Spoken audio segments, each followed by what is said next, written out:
Hello dear student, मैं हूं प्रशांत शर्मा। आपके लिए लेके आया हूं एक और शानदार प्रैक्टिस सेट। आपको जैसा कि आपको भी मालूम है, सबको पता है कि प्रैक्टिस सेट लगाने से आपके नंबर इंक्रीज होंगे, ये तो अच्छी बात है। लेकिन आप एग्जाम डेट और अपने सेंटर भी डाउनलोड कर लीजिए।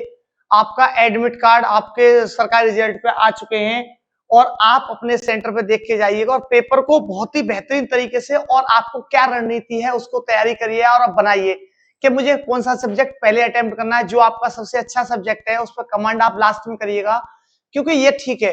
देखो, सबसे पहले बात यह है कि क्या होता है कि मैथ्स और रीजनिंग लग गए, बाय द वे टाइम अगर खा गया आपका टाइम, तो फिर आपका जो हिंदी और जीएस आती हुई रह जाती है। तो पहले मैं आपसे अनुरोध करूंगा और कहूंगा, अगर आपको सूटेबल लगे तो पहले आप हिंदी चूज करें, फिर उसके बाद आप जीएस करें, देन रीजनिंग, देन मैथ्स। इसी तरीके से चारों पार्ट्स को कंप्लीट करें।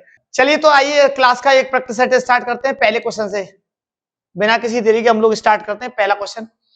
तो आज हमने ये क्वेश्चन का जो रखा है सेंटर, तो सेंटर में रख के इसको साइड में रखा है, यहाँ आसानी से आप पढ़ सकते हैं और सॉल्यूशन के लिए हमारे पास काफी जगह स्पेस होगा।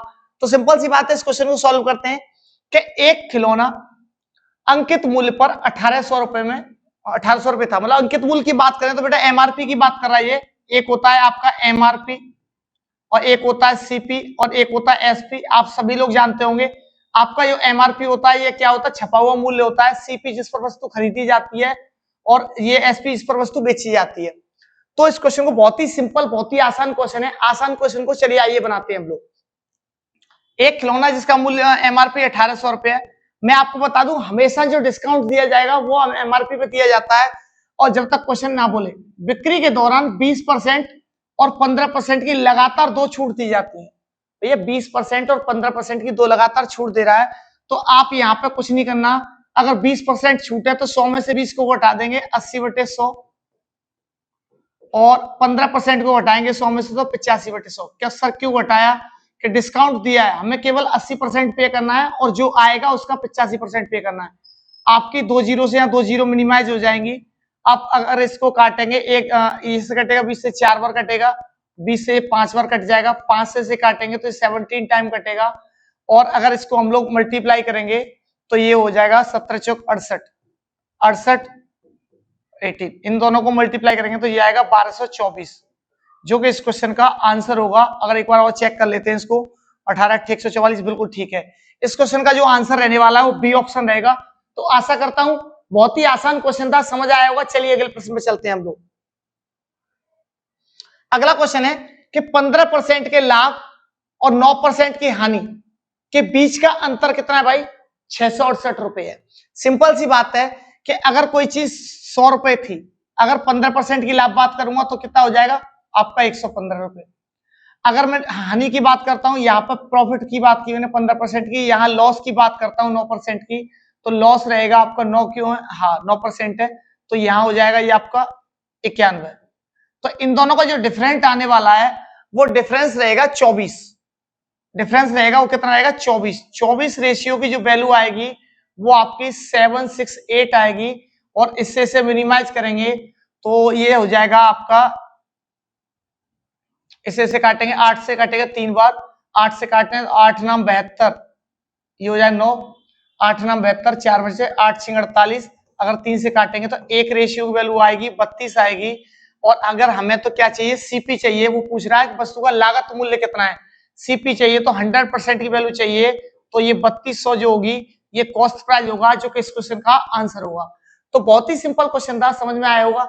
अगले प्रश्न पे देखते हैं हम लोग। प्रैक्टिस को बेहतरीन बनाए रखिए बच्चों, एग्जाम डेट आपकी आ चुकी है। सिंपल सा तरीका है, जो जितना मेहनत अब कर लेगा उतने नंबर बढ़ा लेगा। आपका एग्जाम निकल जाएगा, उसके बाद आपकी मेहनत कोई काम नहीं आएगी। आएगी अगले एग्जाम में आएगी, पता नहीं यूपी पुलिस की भर्ती कब आएगी। अगर आपका भी यूपी पुलिस वर्दी का सपना है तो आप मेहनत में जुट जाइए। अभी आपके पास 3 दिन 4 दिन है, आप मेहनत कर सकते हो। 2 दिन तो मान ही लो, आप 2 दिन तो कंपलसरी है। तो 48 घंटे आप 2 दिन मत गिनिए, 48 घंटे गिनिए, घंटों को मिनट गिनिए। आप इसी तरीके से अपनी कैलकुलेशन को बढ़िया बनाइए। इस क्वेश्चन को करते हैं।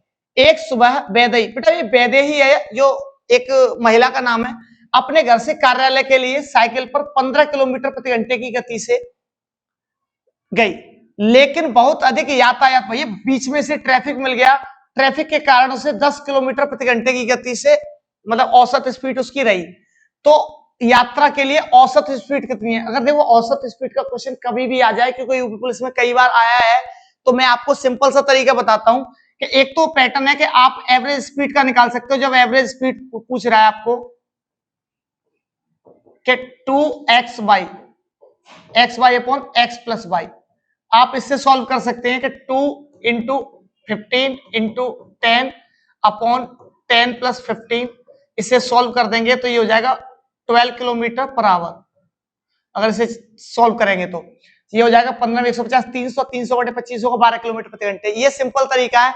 सर कहेंगे आप ये कहां से आया, तो आपको बिल्कुल भी टेंशन नहीं लेना है कि भाई एक्स और वाई, पहले तो हम एक्स से ही परेशान थे, अब आपने वाई भी ले आए, सर इसको नहीं करेंगे। तो हम पे दूसरा ही मेथड है, आप देखिए सिंपल मेथड है। आप ये देखो पहले यहाँ पे 15 किलोमीटर प्रति घंटे की स्पीड से वो चल रही थी, सॉरी फीमेल है, और यहाँ पर 10 किलोमीटर प्रति घंटे की ट्रैफिक की वजह से ये स्पीड रह गई।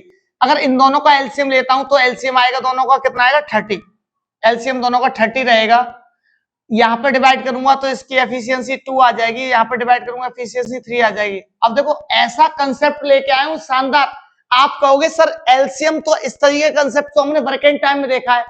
भाई ये प्रशांत शर्मा क्लासेज है, यहाँ पे बेहतरीन कंसेप्ट जानने के लिए आप जुड़े रहिए, क्योंकि मैं आपको बता दूं टाइम स्पीड एंड डिस्टेंस भी इसी कंसेप्ट से खत्म कर सकते हैं हम चाहे तो देखो आप यहाँ पे देखिए 30 किलोमीटर थी कुल डिस्टेंस, टोटल इनका हो गया दोनों का 5। अब आप कहेंगे सर ये तो 6 आ रहा है, भाई ये 2% भी तो है, तो इसके जो स्पीड रहेगी 2 का मल्टीप्लाई कर दो। अगर 3% होंगे तो ये कंसेप्ट का 3 का मल्टीप्लाई होगा। अगर इससे डिवाइड करेंगे तो ये हो जाएगा 12 किलोमीटर पर आवर, जो कि इस क्वेश्चन का आंसर रहेगा आपका डी ऑप्शन। तो आशा करता हूं कंसेप्ट शानदार है, समझ में आया हुआ। चलिए अगले प्रश्न पर चलते हैं हम लोग। अगला जो क्वेश्चन रहने वाला है बहुत ही अच्छा प्रश्न है, इस पर फोकस करिए। मैं आपसे पूछना चाहता हूं सबसे बड़ी 4 अंकों की संख्या क्या है। तो चलो इस क्वेश्चन को यहां बना देते हैं। अगर आपको पता है तो कमेंट बॉक्स में बताइए 4 अंकों की टोटल संख्या कितनी है, टोटल नंबर वर्ल्ड में, टोटल नंबर जो 4 अंकों की टोटल संख्याएं कितनी है जो दुनिया में है। दुनिया में कितनी संख्या है 4 अंकों की, ये मेरा एक क्वेश्चन है, आप बताइए अगर बता सकते हो तो। अब ये कह रहा है कि सबसे बड़ी 4 अंकों की संख्या क्या है जो 15, 25 और 35 से प्रत्येक से द्वारा विभाजित हो। पहला ऑप्शन, पहला तरीका तो ये है कि विद ऑप्शन करेंगे। इसका डिवाइड अगर इसमें हो जाए, इन सभी संख्याओं को एक एक करके जिसमें डिवाइड चला जाए वही संख्या है, लेकिन वो हाईएस्ट नंबर पूछ रहा है, तो ऐसे कैसे डिफाइन कर पाएंगे। तो सिंपल तरीका, आइए इन तीनों का हम एलसीएम लेंगे। इन तीनों का जो एलसीएम है आएगा वो आपका आएगा 525। सर आपने ऐसे कैसे ले दिया, यही तो कंसेप्ट का मेथड है मेरा पढ़ाने का, कि बच्चे को ना कैलकुलेशन की नीड नहीं होती, केवल सिंपल और सिंपल तरीका है। आपको क्वेश्चन देखना है, आंसर मिलेगा। कैसे मिलेगा ये देखिए आप ट्रिक के साथ। आप यहाँ पे कॉमन ले लीजिए 5 कॉमन ले लेंगे तो 3 आएगा, 5 आएगा, 5 के बाद आपका 7 आएगा। इन सबका मल्टीप्लाई करोगे तो आपस में यही आपको एलसीएम मिलेगा सीधा सीधा। अब इस एलसीएम का मैं डिवाइड कर दूंगा 4 अंकों की सबसे बड़ी संख्या में, 9 9 9 और 9। इसमें मैं डिवाइड करूंगा 525 से, तो मेरा यहां पर रहेगा, अभी एक बार जाएगा 525, यहां पे आ जाएगा आपका 4 7 4, अगला 9 उतार लेंगे, फिर दोबारा दे देंगे 9 से, ये आएगा 4 7 और ये हो जाएगा 25। ठीक है, अब यहां पे जो बचेगा वो आपका 4 बचेगा, 2 बचेगा, 24। अब मैं कुछ भी नहीं करने वाला, मैं केवल इस नंबर में से इसे लेस कर दूंगा, जो भी मेरा 9 9 ये रहेगा मेरा, इसमें से इसे घटाएंगे तो 5 और 7। जो सबसे बड़ी संख्या होगी जो इन सभी से कंप्लीटली डिविजल होगी, जो कि इस क्वेश्चन का आंसर आपका ए ऑप्शन रहेगा। तो आशा करता हूं समझ में आया होगा, बेहतरीन कंसेप्ट है। एलसीएम देना है, डिवाइड करना है, जो रिमाइंडर आया है उसको केवल आपको क्या करना है, उसको घटा देना है और सीधा आपको आंसर मिलेगा। तो आशा करता हूं समझ में आया होगा। चलिए अगले क्वेश्चन पे हम लोग 5वां क्वेश्चन करेंगे क्लास का। मैं आपको बता दूं, आप मेहनत करते रहिए। देखो ऐसा क्वेश्चन आ रहा है, ऐसे क्वेश्चन को क्या आप नहीं कर पाएंगे, उड़ा देंगे आप लोग। देखो सिंपल सा तरीका है, एक अंकित मूल्य है जो एमआरपी दे रखा है, उस पर 2 डिस्काउंट दे रहा है। अभी मैंने पहला क्वेश्चन यहीं से स्टार्ट किया है, मैं इस क्वेश्चन को आपके लिए छोड़ता हूं, कुछ भी नहीं करना, कैलकुलेशन आप करोगे। मैं थोड़ा सा हिंट दे देता हूं आपको, इसमें 20% की छूट दी है, तो अब मैं चलो आपको ट्रिक से सिखाता हूं, आप इससे उससे करके दिखाइए मुझे। अगर मैं 20% की छूट दी है तो भाई एक इसकी फ्रैक्शन वैल्यू के अकॉर्डिंग कर रहा हूं, आप समझ लेना, फ्रैक्शन वैल्यू के अकॉर्डिंग कर रहा हूं तो 4/5 हो जाएगा, यहाँ पे ये हो जाएगा 4/5। अगर मैं बात करता हूं 15% की तो मैं कर दूंगा इसे 85/100। अब यो आएगा वही आपका आंसर है, सिंपल। तो आप इस क्वेश्चन को आसानी सॉल्व कर लेंगे। चलिए अगले क्वेश्चन पे चलते हैं, ये आपके लिए बताइए, आप बताइए कमेंट बॉक्स में। 60 व्यक्ति किसी दीवार को बनाने में 36 दिन लेते हैं। हाँ, अब आया क्वेश्चन। अब अगर इस क्वेश्चन का आंसर आप मुझे बता सकते हैं तो आप बताइए कि 60 व्यक्ति हैं, किसी दीवार को बनाने में 36 दिन लेते हैं। काम का छठा हिस्सा पूरा होने पर 1/4 समय काम छोड़कर चले जाते हैं। अब आपकी पत्ती गुल हो जाएगी इस क्वेश्चन को देखने के बाद। आप कह रहे थे ना सर हार्ड लेके आओ, लो हार्ड आ गया क्वेश्चन। अगर मैं बात करूं इसके कंसेप्ट की, सिंपल सी बात है कि अगर 60 व्यक्ति हैं, 60 व्यक्ति किसी काम को कर रहे हैं 36 दिन में, तो टोटल अगर बात करेंगे तो बेटा ये 2160 यूनिट ये आ गया टोटल वर्क। क्या आ गया ये? Total work. अगर बात करते हैं, ये कह रहा है काम का छठा हिस्सा पूरा होने के बाद, अगर बात करते हैं इसका टोटल का छठा हिस्सा कितना होता है भाई कि 2160। इसका छठे हिस्से की अगर बात करते हैं तो ये आएगा तुम्हारा 360 यूनिट काम आएगा, 360 यूनिट। अगर 360 यूनिट को टाइम कितना लगा तो भाई 360 यूनिट काम पूरा हो गया, तो 360 होगा कितने? अगर 60 मजदूर करेंगे तो ये 6 दिन ही तो लगाएंगे,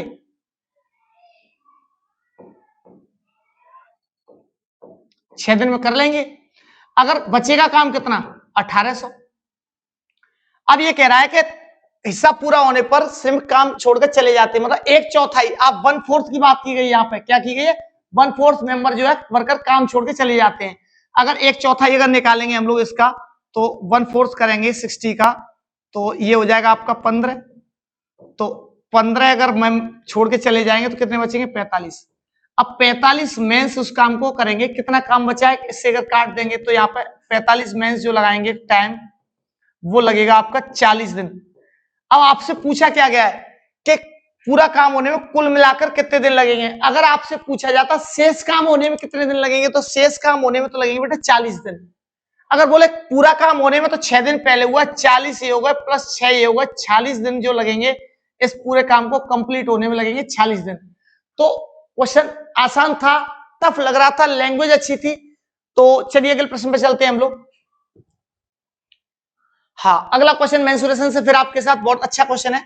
अगर बात करते हैं सर्कल की, तो मैं फिर बता दूं, अगर एग्जाम आपको क्रैक करना है यूपी पुलिस वाला, तो सिंपल सी एक बात है, आप मेंसुरेशन के सारे फॉर्मूलों की एक लिस्ट बना लो, उनको याद कर लो, क्योंकि मेंसुरेशन का प्रैक्टिस का टाइम नहीं है। प्रैक्टिस केवल हमारे साथ बने रहें, प्रैक्टिस यहाँ प्रॉपर होती रहेगी और आप मेंसुरेशन के जो फॉर्मूले हैं उन्हें आप रिपीट करते रहें। अगर वृत्त की बात कर रहा है तो वृत्त के अगर एरिया की बात करते हैं तो एरिया होता है पाई आर स्क्वायर। अगर वृत्त होता क्या है सर, वो बहुत सारे बच्चे कहें सर वृत्त होता क्या है, सर्कल की बारे में बात कर रहे हैं, ये इसकी रेडियस होती है। अगर डायमीटर की बात करें तो ये हो जाएगा डायमीटर, पूरा कंप्लीट डायमीटर हो जाएगा। अगर यहां से यहां तक चल के आते हैं तो इसकी सरकमफरेंस 2πr होती है। अगर परिधि की बात करते हैं इसकी तो ये होती है 2πr। पाई की वैल्यू अगर क्वेश्चन में नहीं बोला है तो आप 22/7 लेंगे। तो ये एडिशनल जो जानकारियां उनको आप लेते रहा करें। चलिए इस क्वेश्चन को बनाते हैं। किसी वृत्त का व्यास दोगुना किया गया, डायमीटर को डबल कर दिया, तो उसके क्षेत्रफल को कितना बढ़ जाएगा। अगर बात करूंगा मैं, किसी का डायमीटर था d, अब d की बराबर बात करें तो क्या होती है 2r। अब डायमीटर को डबल करोगे तो आप ये बताओ, यहां 2d हो जाएगी, तो सिंपल सी बात है r कितनी हो जाएगी? 4r हो जाएगी। तो अगर मैं आपसे एक चीज बताना चाहता हूं, अगर किसी की रेडियस बढ़ेगी तो डायमीटर बढ़ेगा, मतलब जितना डायमीटर बढ़ेगा, जितना व्यास बढ़ेगा, उतनी ही त्रिज्या बढ़ेगी। अगर इस कहने का तात्पर्य यह था इसकी त्रिज्या को दोगुना कर दिया जाए तो व्यास में कितने % वृद्धि हो जाएगी, ये पूछना चाह रहा है ये क्वेश्चन। तो सिंपल सी बात है कि हमने 100 मान लिया, इसका पहले क्षेत्रफल कितना था? एरिया 100 था। अब वो दुगुना कर दिया जाता है तो भैया 200 से कितना कर दिया? 200/100। अच्छा, मैं एक बार और लगाऊंगा 200/100। अब बहुत सारे बच्चे कह रहे होंगे सर ऐसा क्या कर दिया? बेटा ये कंसेप्ट है, मेरे कंसेप्ट है, इसमें आपको कहीं फॉर्मूले की नीड ही नहीं है। बस फॉर्मूले को क्या करना है, एरिया होता क्या है, पाई आर स्क्वायर। सर पाई तो कांस्टेंट वैल्यू है, आप आर आर से ही निकाल दोगे। हाँ बिल्कुल सर, आर आर से निकाल देंगे बिल्कुल। देखो यहां से इसे काटेंगे, इधर से इसे काटेंगे, कितना हो गया 400। भाई इंक्रीज कितना हुआ, 100 माना था 400 हो गया, मतलब 300% इंक्रीज हुआ या 3 गुना इंक्रीज हुआ। तो कितना आएगा आंसर इसका, 3 गुना इस क्वेश्चन का आंसर आएगा। तो आशा करता हूं समझ में आया होगा। ऐसे ही कंसेप्ट के साथ बने रहने के लिए हमारी क्लास में जुड़े रहें, और ज्यादा से ज्यादा अगर आपको अच्छा लगता है तो देखते रहें। चलिए अगले प्रश्न में चलते हैं हम लोग। अगला जो क्वेश्चन है बहुत अच्छा है कि ए बी से 2 गुना कुशल है, बी सी से 3 गुना कुशल है। यदि अकेला सी कोई काम 30 दिनों में पूरा कर सकता है तो वे एक साथ मिलकर उस काम को कितने दिन में करेंगे। बेटा ये 3 पर्सन है, ए बी और सी, 3 पर्सन है।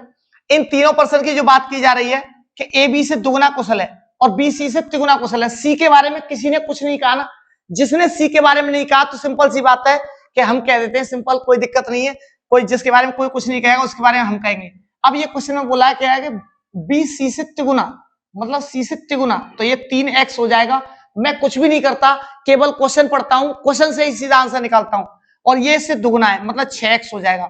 अब ये अगर x को ना ले सर, कि मत लो आप x को, कोई बात नहीं, x हटा देते हैं। अगर इसको ले लें a b और c, इसको 1 ले लो, इसको 3 ले लो और इसको ले लो 6, भाई इससे ये तिगुना हो गया और इससे ये दुगुना हो गया। अब देखिए आगे ये कह रहा सी अकेला कोई काम 30 दिन में कर लेता है। बेटा आपको एक चीज बता दूं, पहली बात तो कि अगर एक क्षमता थी इसकी 30 दिन में कर पाता है तो मतलब टोटल वर्क कितना हो गया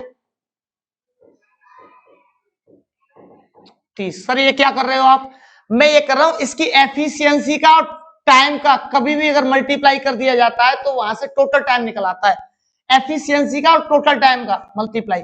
अब पूछा है तीनों मिलकर, भाई ए प्लस बी और प्लस सी, तीनों अगर मिल जाएंगे तो काम कितने दिन में होगा, कि सर 30 काम है, और अगर तीनों मिलेंगे तो 6 और 3 9 और 1 10 हो जाएगा, काटेंगे तो 3 दिन में काम कंप्लीट हो जाएगा, जो इस क्वेश्चन का आंसर रहेगा।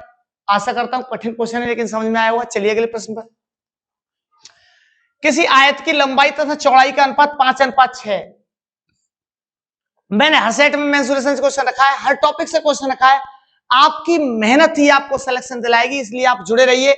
और मैं आपको फिर बता दूं, मैं तब तक मेहनत करूंगा जब तक आपको वर्दी नहीं मिल जाती। मेरा केवल एक और मकसद है, मैंने आपको जैसा कि वादा किया था कि मैं पर डे एक प्रैक्टिस सेट कराऊंगा, पर डे एक प्रैक्टिस सेट आ रहा है और आप इसका आनंद लेते रहिए। अगर आयत की लंबाई और चौड़ाई का अनुपात 5:6, अगर आयत की बात करते हैं तो सर आयत होता क्या है कि रेक्टेंगल होता है, ये इसकी लेंथ दे रखी है 6x ले लेते हैं, इसको 5x ले लेते हैं। सर x क्यों ले रहे हो कि भैया x को थोड़ा तो परेशान कर लूं, x को परेशान करना बनता है, आज तो बनता है कम से कम।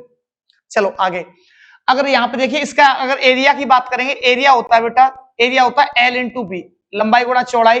अगर इसके परिमाप की बात करूंगा, परिमाप के तो 2L प्लस बी। बेटा ये फॉर्मूले के मैं रिवीजन कराते चलता हूं। अगर विकर्ण की बात करूंगा डायगोनल की, तो L square plus b square. मैं हर कंसेप्ट को यहाँ पे बिल्कुल बेहतरीन तरीके से दूंगा आपको। तो अगर एरिया निकालोगे तो 5x इंटू ये हो जाएगा 6x स्क्वायर बराबर 650। बेटा इसको अगर मल्टीप्लाई करेंगे तो हम इससे काटेंगे, ये हो जाएगा 30x स्क्वायर इजिकल टू 650। इस 30 से इसे काट देंगे तो x स्क्वायर की जो वैल्यू आएगी वो आएगी 225, x की जो वैल्यू आएगी वो आएगी 15। हाँ, तो इसकी जो x की वैल्यू जो आ गई है वो आपकी 15 निकल के आ गई है। यहाँ पे हम लोग लेंथ निकालेंगे तो लेंथ आपकी ये रहेगी, तो 6 इंटू 15 ये आपकी लेंथ आ जाएगी। आपको एरिया दिया हुआ है क्वेश्चन में, एरिया है आपका 6750। अब इसका जो रेशियो निकालेंगे तो इसे काट लेते हैं, अगर 15 से इसे काटते हैं सीधा तो 15 चौके 60 हो जाएगा ये यहाँ पे, और 15 पंजे 75, 450 बार कटेगा। और इसे 6 से काटते हैं, 1 से कटेगा एक बार, और 6 से कटेगा 6 7 42 और 6 पंजे 30, 75। 1:75 जो रहेगा वो इस क्वेश्चन का आंसर रहने वाला है, जो कि इस ऑप्शन में कहीं मिस्टेक थोड़ी सी हुई है, कहीं ना कहीं 1:75 रहेगा, वो इस क्वेश्चन का आंसर रहेगा। एक बार आप चेक और कर लीजिएगा, ठीक है, तो कोई इशू नहीं है इसमें, आपका जो है ये आंसर रहेगा, क्योंकि वो जो हो सकता है टाइपिंग मिस्टेक हो गई हो ऑप्शन में, तो कोई दिक्कत नहीं। चलिए आइए अगले प्रश्न में चलते हैं।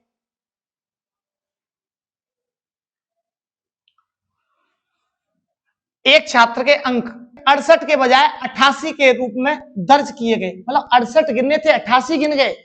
इस कारण कक्षा का औसत 0.5 बढ़ गया। छात्रों की संख्या क्या है? अब आइए आप बताइए इस क्वेश्चन का आंसर, अगर आप बता सकते हैं तो। इतना आसान नहीं है जितना कि आप सोच रहे हैं, ऐसे ही क्वेश्चन आते हैं एग्जाम में। चलिए बनाते हैं। देखो इस क्वेश्चन को करना है ना, तो सिंपल सा तरीका है कि आपको पता है 68 से लेकर, मैं डायरेक्ट कंसेप्ट यूज करता हूं, 88 कितना बढ़ गया भाई? 20 बढ़ गया। 20 बढ़ेगा, चलो कोई दिक्कत नहीं, 20 क्या आप 30 बढ़ा लो, क्या फर्क पड़ता है। चलिए भाई कितना बढ़ा इधर औसत? 0.5 बढ़ेगा, इनका मल्टीप्लाई करेंगे तो आएगा 10.5, 10.0, मतलब कुल मिला के 10 बढ़ गया। तो पहले जो 10 बढ़ा ना, सब एक एक सबका बढ़ा होगा, तो ये व्यक्तियों की जो संख्या रही होगी 10 रही होगी। तो आप कहेंगे सर ये क्या कर दिया, इतना खतरनाक सवाल आपने ऐसी आसानी से कर दिया। यही तो कंसेप्ट है, इसी कंसेप्ट के साथ सीखने के लिए आप जुड़े रहिए क्लास से। चलिए अगले प्रश्न पे देखते हैं हम लोग। अगला जो क्वेश्चन है बहुत ही सिंपल क्वेश्चन है, और ये रहेगा 2x + 3, और आपके ये पसीने छुड़ाने वाला क्वेश्चन है। ये है तो बहुत सिंपल कि अगर आप देखेंगे आगे जाके, अब ये कह रहा 3:4 का त्रिघातीय अनुपात निकालो। अब आप कहेंगे सर ये तो रेशियो में पढ़ाई नहीं। अगर बात करते हैं तो यहाँ पे ये क्यूबिक रेशियो, इंग्लिश में समझ जाएंगे, क्यूबिक रेशियो बात कर रहा है, तो सिंपल है, इसको आप क्यू कर देंगे, इसको भी क्यू कर देंगे और क्रॉस मल्टीप्लाई करेंगे। यहां से आप जो भी एक्स की वैल्यू आएगी, जो भी एक्स की वैल्यू आएगी वो आप निकालेंगे, जो भी एक्स की वैल्यू आएगी वो निकालेंगे। तो चलिए मल्टीप्लाई करते हैं, ये हो जाएगा 64, 64 हो जाएगा।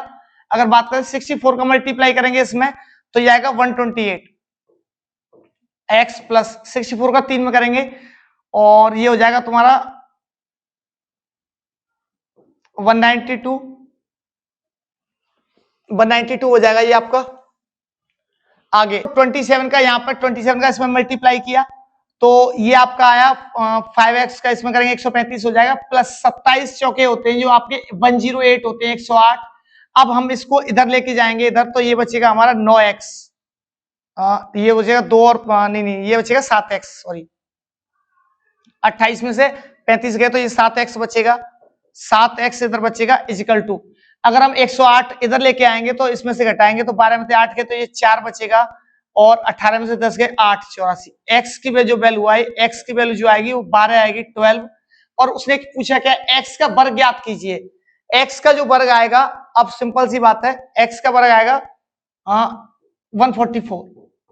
तो 144 जो है, कहीं भी संख्या में पॉइंट नहीं है, जो आंसर रहने वाला है वो आपका 144 रहेगा। यहाँ पे ये पॉइंट जो लग गया है वो थोड़ा सा गलती हो गई है, तो कोई दिक्कत नहीं है, आप परेशान न हो। चलिए अगले प्रश्न में चलते हैं हम लोग।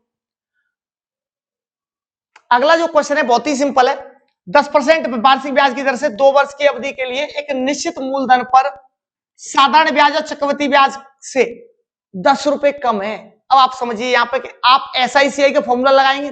नहीं लगाएंगे, सिंपल सी बात है।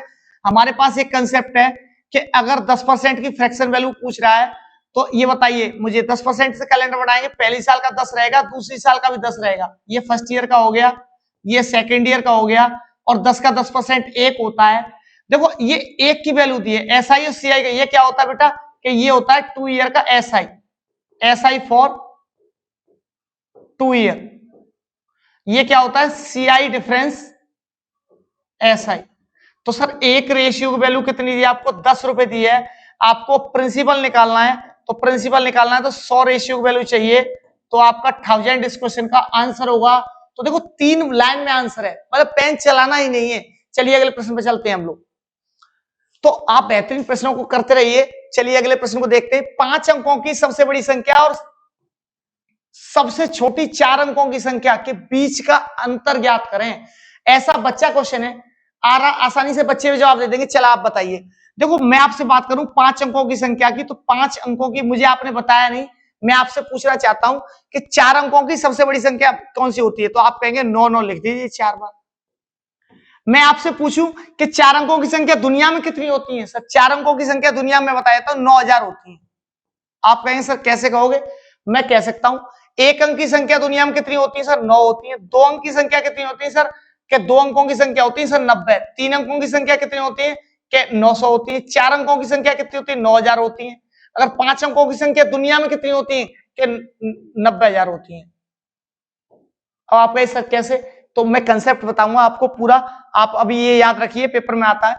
तो इस क्वेश्चन को करते हैं। 5 अंकों की सबसे बड़ी संख्या जो आएगी वो आपकी ये आएगी, 9 9 के 5 बार लिख दीजिए। सर हाँ लिख दी, 5 अंकों की संख्या हो गई। आगे 4 अंकों की सबसे छोटी संख्या सर क्या आएगी, कि ये आएगी 4 अंकों की। अब इसमें से घटा दीजिए, तो ये 9 आएगा, ये 9 आएगा, ये 9 आएगा, 8 आएगा, 9 आएगा, जो कि इस क्वेश्चन का आंसर होगा। बिल्कुल बच्चों वाला क्वेश्चन था, वो आपने कर दिया। इस क्वेश्चन का आंसर यही है। चलिए अगले प्रश्न में चलते हैं हम लोग। ए और बी की मासिक आय जो आपकी 6:5 है। मैं आपको सिखाता हूं कि 6:5 रहेगा। आगे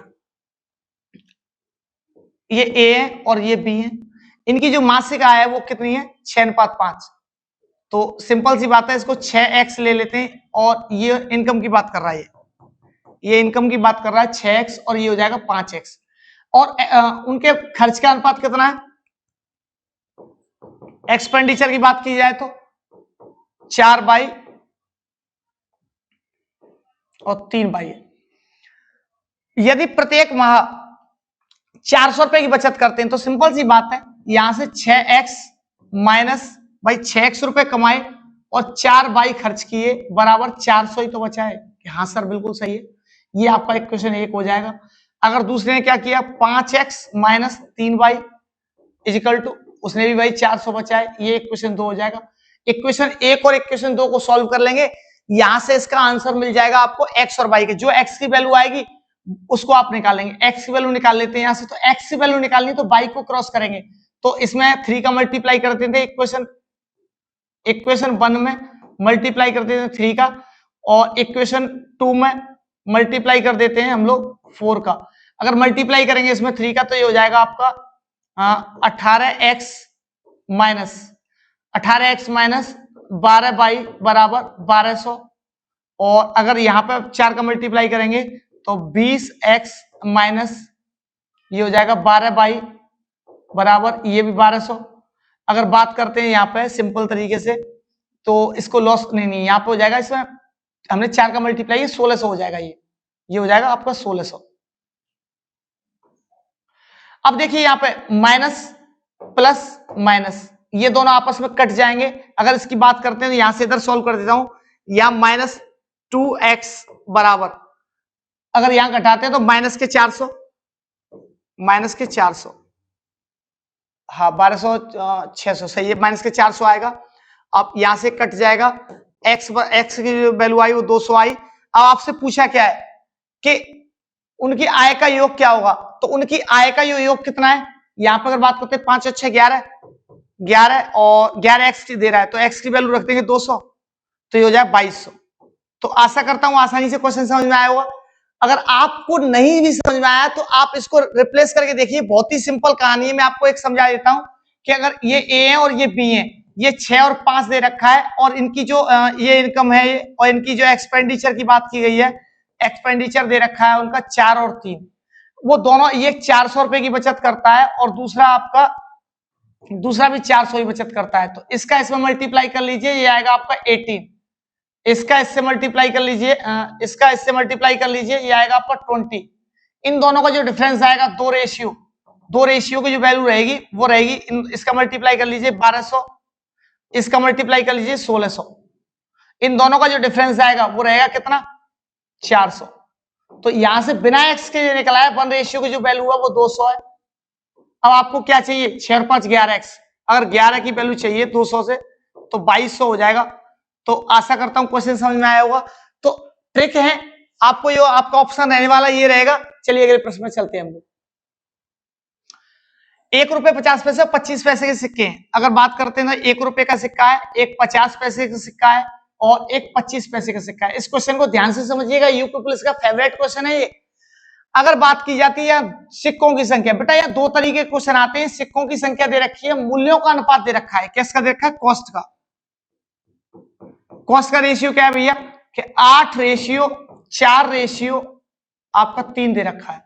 बेटा ये देखो कॉस्ट का दे रखा है, तो कॉइन्स का रेशियो निकालेंगे, नंबर ऑफ कॉइन्स निकालेंगे आपकी। अगर बात करते हैं 8 रुपए में एक के सिक्के 8 होंगे। 4 रुपए में अगर बात की जाती है, 4 रुपए में 50 पैसे के, 1 रुपए में 2 सिक्के होते हैं, तो यहां बेटा 8 हो जाएंगे। 3 रुपए में मुझे बताइए 25 पैसे सिक्के, 1 रुपए में जो सिक्के होते हैं वो 4 होते हैं, तो ये हो जाएंगे आपके 12। टोटल अगर करता हूं तो 28 सिक्के हो गए। 28 सिक्कों की वैल्यू दे रखी है 280। कहां दे रखी है भैया? ये ऊपर दे रखी है। एक सिक्के की वैल्यू आएगी, एक रेशियो वैल्यू है 10 आएगी। अब पूछा क्या है कि 1 रुपए के सिक्कों की संख्या क्या होगी? 1 रुपए के सिक्कों की संख्या 8 है, 8 में 10 से मल्टीप्लाई कर देंगे 80 हो जाएगी। अगर आपसे 12 की पूछता तो 120 हो जाएगा। इस क्वेश्चन का जो आंसर है वो ये रहेगा। आशा करता हूं समझ में आया होगा। चलिए अगले प्रश्न में चलते हैं हम लोग। अगला जो क्वेश्चन है, एक क्रिकेटर की 17 पारियों का अगर बात करते हैं, एक क्रिकेटर की 17 पारियों का जो औसत दे रखा है वो आपका कितना? 37 है। 17 पारियों का 37 औसत है, यहां से टोटल निकल आएगा। अब कह रहा है वो क्या? एक खिलाड़ी अगली पारी में कितने रन बनाए? भैया पता नहीं मुझे, एक्स रन बनाए। अगली पारी में कितने रन बनाए? कि एक्स रन बनाए। बना दिए। टोटल पारी कितनी हो गई? 17 ये हो चुकी है, ये 18 हो गई। 18 की बात करते हैं तो उनके रनों का औसत कितना है? 4 रन। देखो जो भैया पहले औसत था ना उससे 4 बढ़ जाएगा तो कितना हो जाएगा? 37 और 4 41। अब बात कर लेते हैं इसकी। 17 सत्ते 119 और 17 ये हो जाएगा 17 सत्ते 119, 17 51, 51 और 11 हो जाएगा तुम्हारा 62 प्लस एक्स बराबर 18 का इसमें गुणा करें, 18 के 18 के 8, 1872 और 1 73। अब इसमें से इसे घटा देंगे। एक्स बराबर घटा लो, इसमें से कितना आएगा? 738 माइनस 18 में से 9 गए तो 9 बचेगा, 2 में से 0 1, 109 जो आएगा वो इस क्वेश्चन का आंसर होगा। तो आसान क्वेश्चन था, चुटकियों में हो गया। चलिए अगले प्रश्न में चलते हैं हम लोग। एक पात्र में 54 लीटर दूध है। इस क्वेश्चन को बढ़िया तरह से देखिएगा, ये यूपी प्लस में आया हुआ क्वेश्चन है। इनमें से 18 लीटर दूध निकालकर उसके स्थान पर उतना ही पानी भर दिया जाता है। यह प्रक्रिया एक बार और दोहराई जाती है। एक बार और दोहराई जाएगी तो बताइए ऐसी 2 प्रक्रियाओं के बाद बर्तन में कितना दूध है? तो सिंपल सा तरीका सिखाता हूं, बहुत ही शानदार कंसेप्ट के साथ चलते हैं कि अगर वो कह रहा है कि इस बर्तन में तो आपका 54 लीटर दूध था, अगर 18 लीटर निकाल लिया गया तो 54 में से 18 गया तो कितना बचा सर? 36 बचा। उतना पानी डाल दोगे तो फिर 54 हो जाएगा। यह प्रक्रिया एक बार और दोहराई गई तो 36 ये हो गया, 36 में से एक बार और दोहराई गई तो 54। अब आपको सर ये क्या कर दिया? भाई कुछ भी नहीं किया। 36 लीटर दूध, 54 लीटर दूध था, 18 निकाल दिया गया, पानी डाल दिया गया। पानी की कोई कीमत नहीं होती, जैसे हमारी नजरों में एक्स की कोई कीमत नहीं होती, ऐसी पानी की भी कोई कीमत नहीं होती। 54 से 54 की मिनिमाइज कर देंगे, 18 से काटेंगे 2 बार और 18 से काटेंगे 3 बार, 3 से काटेंगे 12 बार और 12 दूनी 24। 24 लीटर जो आएगा बेटा वो मिल्क आएगा, जो कि शुद्ध दूध होगा, जो कि इस क्वेश्चन का आंसर जो रहेगा सी रहेगा। चलिए अगले प्रश्न पर देखते हैं हम लोग। अगला जो क्वेश्चन है मिश्रण है 60 लीटर का है। 60 लीटर मिश्रण है, उसमें दूध और पानी का मिश्रण है, ये मिल्क है और ये वाटर है। तो बेटा 2:1 है कि कुछ बच्चों को बांटना नहीं आता, ध्यान से सुन लीजिए। अगर इसका रेशियो कितना दे रखा है भाई? 3 रेशियो की वैल्यू दे रखी है आपको 60 तो टोटल, तो एक रेशियो वैल्यू हो गई 20।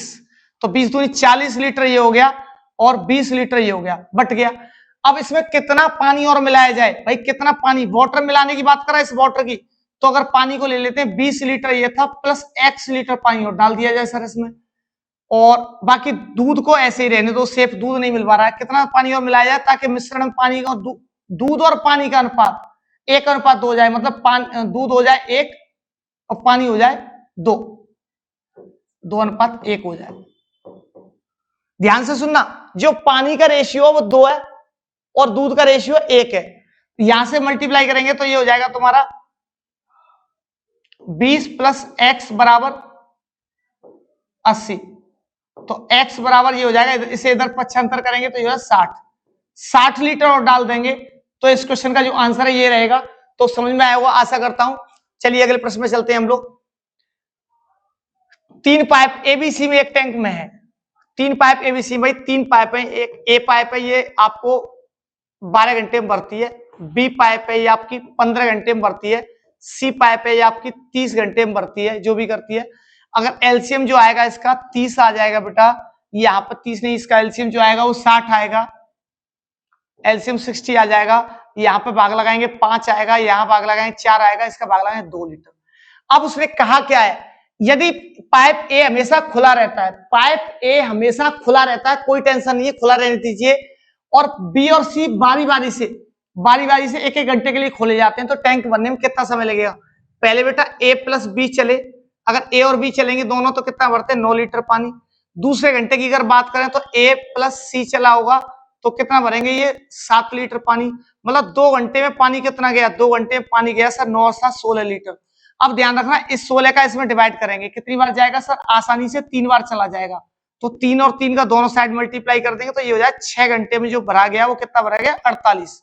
सिंपल सा 48 यूनिट काम हो चुका है। अब बारी किसकी है, ए और बी की, तो 1 घंटा और लेंगे ए और बी, तो 9 लीटर पानी और डाल देंगे। अब कितना हो गया कि सर 7 घंटे में पानी चला गया कितना, 8 9 17 57 लीटर पानी चला गया। अब बारी है किसकी, ए और सी की। अगर ए और सी की बारी है तो ये टाइम कितना लेंगे सर, 3 लीटर पानी और डालना है, 3 यूनिट और डालना है, तो 7 घंटे तो लग चुके हैं। अब क्या करेंगे, 3 लीटर पानी की आवश्यकता है और डालेंगे कितना 7। अब आप कहेंगे सर नीचे 7 क्यों रखा, कि मैंने 7 यहाँ पर नीचे इसलिए रखा, भैया कोई मजदूर हम काम के लिए लेके आते हैं तो पैसा तो पूरा लेगा ना, इसीलिए जो आपका आंसर रहेगा 7 सही 3 बटे ये रहेगा। तो आशा करता हूं क्वेश्चन समझ में आया होगा। चलिए अगले प्रश्न पे चलते हैं हम लोग। हाँ, 7 सेंटीमीटर त्रिज्या और 252 सेंटीमीटर ऊंचाई वाली एक बेलन, बेटा कोई एक बेलन है, ये 7 सेंटीमीटर इसकी रेडियस है, ये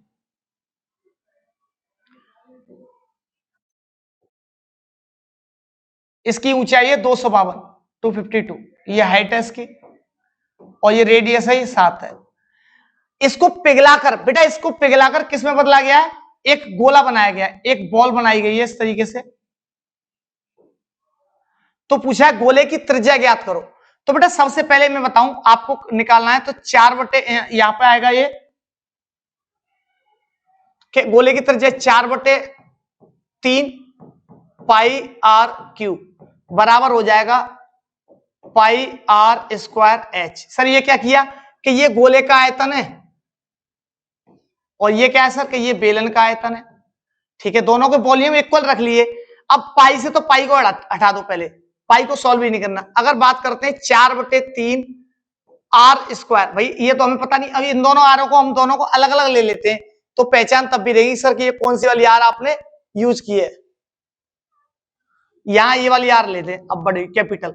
अगर आर क्यू की अगर बात करता हूं तो ये कितना दे रखा है कि आपको 7 × 7 और ये दे रखा है 252। अगर मैं इससे काटता हूं तो ये कटेगा 63 टाइम। अगर आर क्यू की अगर वैल्यू निकालूंगा तो ये हो जाएगा 7 × 7 × 63 × 3। अगर आर की वैल्यू निकालता हूं तो बेटा ये रूट में, क्यू रूट में आ जाएगा। क्यू रूट में आने के बाद 7 × 7 × 7, ये 7 इसमें से मैंने खींच लिया, बचेगा क्या यहाँ पर 9 बचेगा सर, 9 × 3। अगर इसको निकालूंगा तो एक पेयर ये बन रहा है, एक पेयर ये बन जाएगा और ये हो जाएगा आर की जो वैल्यू आएगी वो 21 आएगी। तो आशा करता हूं क्वेश्चन जो समझ में आया होगा। आर जो रहेगी कैपिटल आर जो आपकी, तो ये क्वेश्चन समझ में आया होगा। तो जो इस क्वेश्चन का आंसर रहेगा वो 21 रहेगा। देखो आपको बिल्कुल भी टेंशन नहीं लेनी, बिल्कुल भी नहीं घबराना। आपको जो पैटर्न मैंने बताया है उसी पैटर्न के सहारे आपको करना है। पहले आपको हिंदी करनी है, फिर रीजनिंग, फिर पहले हिंदी करनी है, फिर जीएस करनी है, फिर रीजनिंग करनी है, देन मैथ्स पे हाथ करना है, आसप करना है। मैथ्स की वीडियो अगर आपने मेरी वीडियो देख रखी है, मैंने आपको वादा किया था मैं आपको 7 सेट कराऊंगा, तो 7 सेट कराएं और पेपर भी इन्हीं पे आधारित आएगा। आप मेहनत करते रहिए, जो मेहनत करेगा सिलेक्शन केवल उसी का होगा, जो किस्मत के भरोसे बैठेगा उसको केवल उतना ही मिलना है जितना मेहनत करने वाले छोड़ देंगे। तो मैं आपसे आशा करता हूं कि आप अपना वर्दी का सपना और मेरे वर्दी का जो सपना है वो आप पूरा करेंगे। तो आप मेहनत करते रहिए। अगर आपको वीडियो और आपको क्वेश्चंस अच्छे लग रहे हो, जो क्लासेस अच्छी लग रही हैं, तो आप लाइक शेयर और कमेंट जरूर करिएगा, बताइएगा कि कंटेंट कैसा है। और आप आज की क्लास को यहीं समाप्त करते हैं। जय हिंद, जय भारत।